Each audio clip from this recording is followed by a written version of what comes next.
Maria se retrouvait le dos au mur. Ses économies constituées pendant des années étaient parties en fumée sur sa nutrition, celle des enfants et l'entretien de la maison. D'un autre côté, elle savait que son David était trop fier.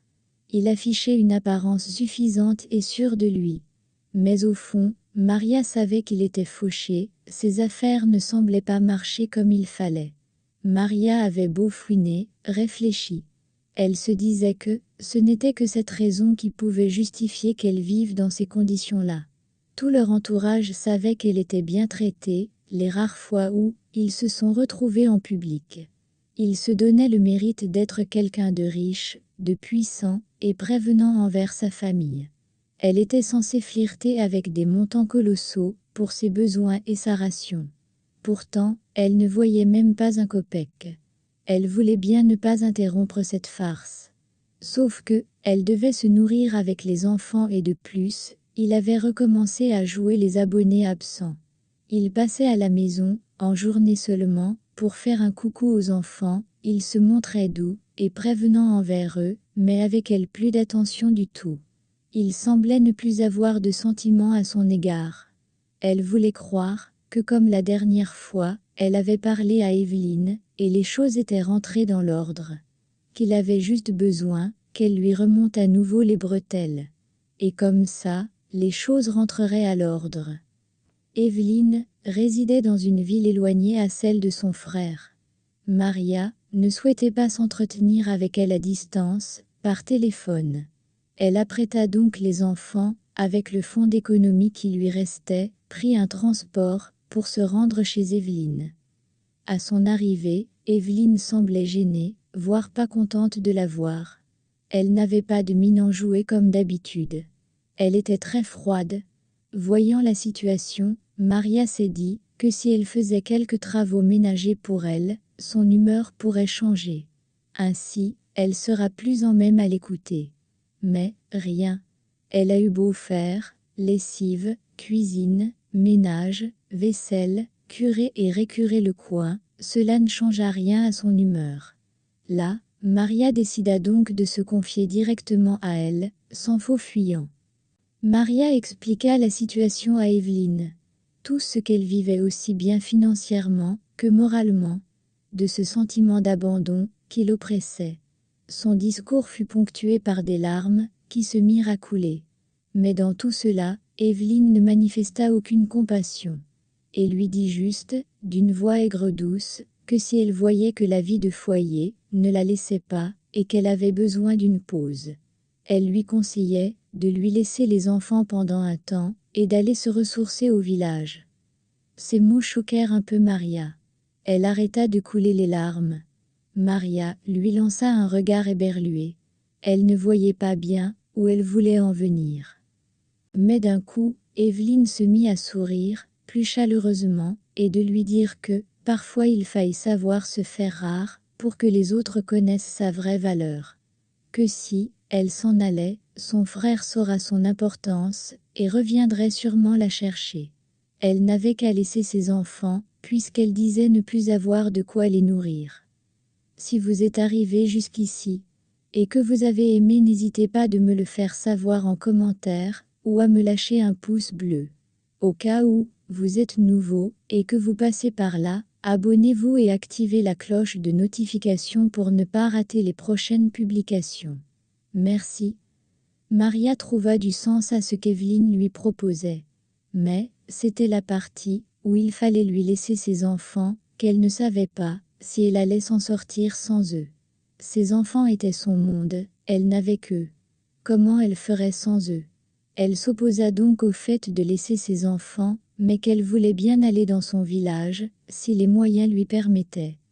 Apparemment, sa réponse ne plut pas beaucoup à Evelyne, qui cette fois-ci ne cacha pas son animosité, et lui dit d'un ton méchant que si elle voulait partir avec les enfants, qu'elle ne devait plus jamais compter sur son aide, et que, si c'était sa façon à elle de la remercier, après tout ce qu'elle avait fait pour elle, elle la trouvait juste ingrate.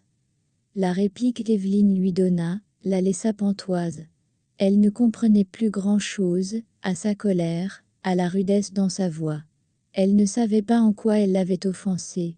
Le but n'étant pas de se séparer de son mari, Maria choisit de calmer la donne et de demander pardon si elle avait dit ou fait quelque chose qui l'avait offensée. Evelyne de descendre d'un ton et de dire qu'elle aussi était une femme. Et en tant que telle, la souffrance d'une autre femme ne pouvait la laisser indifférente. Elle aussi était dans un foyer, et ce n'était pas rose tous les jours. Elle avait des filles, et jamais elle ne serait à l'aise de savoir que son enfant vive certaines choses. Ce qu'Evelyne lui dit l'émeut profondément. Et intérieurement Maria se dit que jamais elle n'avait eu matière à se plaindre de sa belle-sœur. Au contraire, elle avait toujours été de son côté. La dernière fois, n'eût été elle, jamais David n'aurait changé d'attitude. Et elle lui en était reconnaissante. Elle savait pouvoir lui faire confiance. De plus, sûrement qu'après une semaine, David sentirait son absence et viendrait la chercher. Mais ce qui pesa plus sur la balance, c'était le fait qu'elle ne voulait pas perdre Evelyne comme alliée. Maria choisit donc d'obtempérer, de laisser les enfants et de rentrer au village toute seule, avec la garantie qu'Evelyne devait rester en arrière-plan, parler à son frère, pour lui faire entendre raison. Regard hardi, Maria s'apprêta donc pour prendre la route séance tenante. Sachant que, plus vite elle se ferait rare, plus vite elle récupérerait son David. Evelyne, qui semblait plus joyeuse, lui tendit une enveloppe, avec une liasse de billets à l'intérieur, en lui disant que tu sais que je t'aime, là-bas fais-toi plaisir avec cet argent. Tu es notre femme, ne doute pas. Ces paroles lui mit du baume sur le cœur, et elle traversa la barrière de la maison d'Evelyne, sereine et le cœur léger. Sauf que, après être sortie du portail, et avoir fait quelques pas à l'extérieur, elle entendit les pleurs de ses enfants, et elle stoppa net.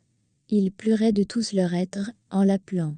Elle avait fait l'effort de partir, sans qu'il ne sache, pendant qu'il jouait dans une autre pièce, et le bébé lui était endormi. Les cris de ses enfants lui fit l'effet d'une douche froide. C'était comme si il la ramenait à des années en arrière, quand elle pleurait pour que sa mère la reconnaisse. Ce qu'elle avait ressenti de savoir que plus jamais les choses ne seraient comme avant, qu'elle avait perdu définitivement cet être qui lui était si cher. Elle s'assit au pied de la barrière et resta perdue dans ses pensées. Elle n'arrivait plus à faire un pas. Elle ne trouvait plus que partir sans ses enfants soit la solution. Quelque temps après, les enfants cessèrent de pleurer, mais Maria ne bougea pas d'où elle se trouvait. Elle était entre le marteau et l'enclume. Si elle entrait récupérer ses enfants, elle savait que sa belle-sœur n'approuverait pas. Et de l'autre côté, même un jour elle n'arriverait pas à vivre sans ses enfants. Puis n'en pouvant plus, après plus d'une heure de réflexion, elle décida de rentrer prendre ses enfants et de retourner dans son foyer. Il devait bien avoir un autre moyen de récupérer son chéri. Elle rentra dans la maison et entendit comment Evelyne était en conversation téléphonique avec David. Elle avait mis le combiné sur haut-parleur. Où Maria se trouvait, elle arrivait à les écouter très distinctement. Elle stoppa net quand elle comprit que c'était d'elle qu'ils étaient en train de parler. Ce jour-là seulement, Maria confirma que la terre était sale. Evelyne, qui disait à son frère « Tirait le fétiche, voulait partir avec les enfants. Tu te rends compte, avec tous les efforts que l'on a fait pour la supporter. Heureusement que je suis une bonne diplomate. Je l'ai flattée et doucement poussé les bêtises vers la sortie. » Et elle, d'éclater de rire. David de dire « Tu es vraiment une fine stratège. Je m'étais dit que, puis que Sylvie n'arrivait pas à me faire d'enfant. Je n'en aurai jamais. Je suis content d'avoir suivi tes conseils. Moi et Sylvie t'en serons éternellement reconnaissants. Pas de quoi, tu es mon frère, et de surcroît, le seul que j'ai. C'est toi, avant tout le monde. Je t'avais dit que tu devais juste jouer le jeu, le temps de faire des bébés, après on devait la dégager, sans qu'elle ne comprenne ce qui lui arrive. Papa mort, maman folle. Elle très pauvre et très endettée, on n'avait rien à craindre. Maintenant, vous pouvez venir prendre les enfants et commencer à vivre la vie que vous méritez. Et David de dire, dit, et si elle revient du village, pour récupérer les enfants. Évelyne de dire, comme je te l'avais dit, la folie est héréditaire. Comme elle est si naïve, et a confiance à moi, je n'aurai plus qu'à débouler le bouton qui la maintient normale, et le tour est joué. Ou au pire des cas, on ira par la voie légale, et nous lui retirerons la garde des enfants. Tu es aussi leur père. On parlera d'abandon, puisqu'elle est partie, et me les a laissés.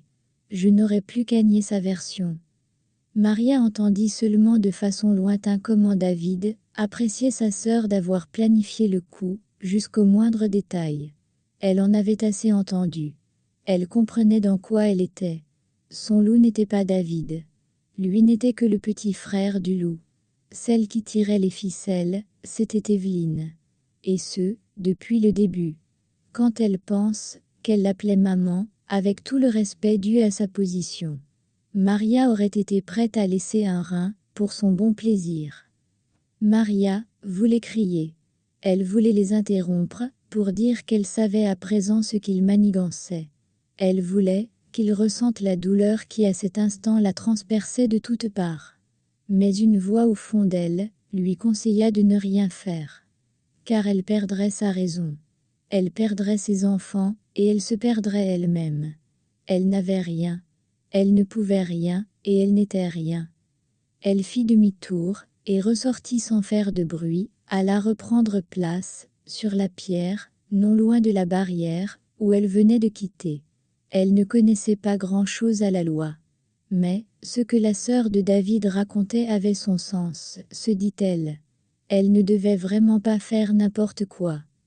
Quelques instants après, Maria se leva et alla avec les sous que sa belle-sœur lui avait donnés, loua un taxi, et revint avec lui chez sa belle-sœur. Elle entra avec le plus de bruit possible. Évelyne avait déjà fini de converser avec son frère. Elle ne cacha pas sa surprise de la voir là, et Maria lui expliqua qu'elle avait bien réfléchi et ne pouvait pas aller au village et abandonner ses enfants et son foyer. Elle avait trop souffert pour gagner sa place dans leur famille, elle avait décidé de rentrer dans son foyer. Si vous êtes arrivé jusqu'ici, et que vous avez aimé, n'hésitez pas de me le faire savoir en commentaire, ou à me lâcher un pouce bleu. Au cas où vous êtes nouveau, et que vous passez par là, abonnez-vous et activez la cloche de notification pour ne pas rater les prochaines publications. Merci. À présent, Maria arrivait à très nettement définir la nature de l'expression sur le visage de sa belle-sœur. C'était presque un mélange de méchanceté, teinté de cruauté.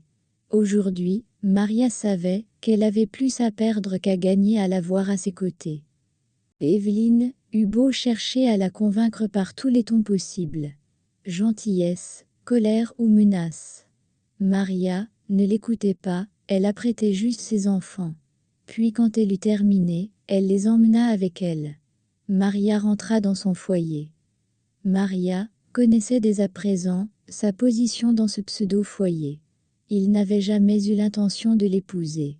Elle n'était que leur pondeuse. Le pire était qu'elle ne pouvait même pas pleurer. Elle ne pouvait même pas les confronter. Cela la mettrait plus en danger qu'autre chose. Tant qu'elle n'avait pas sa marche à suivre, clairement définie, elle ne pouvait rien dire, ni faire. Quand elle revit David, ce soir-là, il était d'humeur massacrante. Il bavarda, gronda, s'époumonna sur tout et pour rien. Maria comprit très clairement que le plan était de dévisser le boulon qui la maintenait normale, comme sa sœur avait dit. Maria prit sur elle de ne pas se laisser affecter par cette manigance. Elle avait besoin de rester sereine, pas seulement pour elle, mais aussi pour ses enfants. Son existence devint un vrai calvaire. Il faisait tout pour la mettre à mal, en tous les sens du terme. Il venait, prenait les enfants, allait manger dehors, et les ramenait. Il avait l'image du père parfait à l'extérieur, la calomniait à ses proches. Lui donnait tous les défauts du monde, pourtant elle était dedans, elle miserait. Elle devait aller faire des prêts aux marchands du coin pour manger. Quand elle marchait avec ses enfants, On aurait dit qu'elle était leur fille au père. Tellement la différence était criarde. Evelyne, de son côté, chaque fois qu'elle appelait, c'était pour demander hypocritement les nouvelles de son couple. Et lui proposer qu'elle pouvait choisir la destination de son choix, qu'elle se portait garante pour le financement. Partir pour changer d'air. Maria déclinait toujours poliment ses offres. Le clou du spectacle fut sa rencontre avec Sylvie. Ce soir-là, elle était assise à même le sol, dans le salon avec les enfants en train de s'amuser avec eux, pour passer le temps. Elle les vit débarquer, même pas un mot à son endroit. Ils s'assaillirent sur les canapés. Et David demanda aux enfants de venir saluer leur maman. Les enfants petits ne comprenaient pas la quintessence de ces mots, et allèrent les trois la saluer. Sylvie les embrassa. Maria ne fit rien d'autre que les observer. Et vit que les portraits qui étaient accrochés sur ces murs depuis étaient ses photos à elle. David et elle discutaient, ils étaient heureux. Ils avaient ramené un repas déjà apprêté. Sylvie servit. Le couple et les enfants mangèrent en famille. Puis, le moment de dormir arriva. Le couple alla se coucher dans la chambre. Et elle dut aller se coucher avec les enfants faute de mieux. Cette nuit-là, elle n'arriva pas à fermer les yeux. C'était le summum de ce qu'il pouvait faire. Elle en avait assez, elle avait les mains liées, mais elle en avait marre. Ce soir-là seulement, elle sentit que le fameux bouton, dont tout le monde parlait là, était en voie de se deviser. Elle sentit qu'elle n'avait plus de raison de rester. Elle voulait tout abandonner. Peut-être qu'ils avaient raison depuis le début. Elle commença à parler toute seule, et les morts se mélangeaient dans sa tête. À cet instant précis, Maria sentit qu'elle avait besoin d'aide. Elle devait chercher de l'aide. Ils avaient réussi à la mettre HS. Sans demander son reste, Maria se leva au petit matin, calmement et doucement embrassa ses enfants, et se rendit sur la terre de ses ancêtres. Car c'était le seul endroit où elle avait une fois eu la paix, l'amour, la joie, le bonheur. Et elle pensait que là-bas, elle aurait sa solution. Elle trouverait de l'aide. Il n'existe pas de lendemain sans présent. La prochaine partie, Maria recevra une aide des plus inattendues. Ne manquez pas la suite dans les prochaines publications. Et n'oubliez pas d'activer la cloche de notification pour en être informé. Si vous êtes arrivé jusqu'ici, et que vous avez aimé, n'hésitez pas de me le faire savoir en commentaire, ou à me lâcher un pouce bleu. Au cas où vous êtes nouveau, et que vous passez par là, abonnez-vous et activez la cloche de notification pour ne pas rater les prochaines publications. Merci.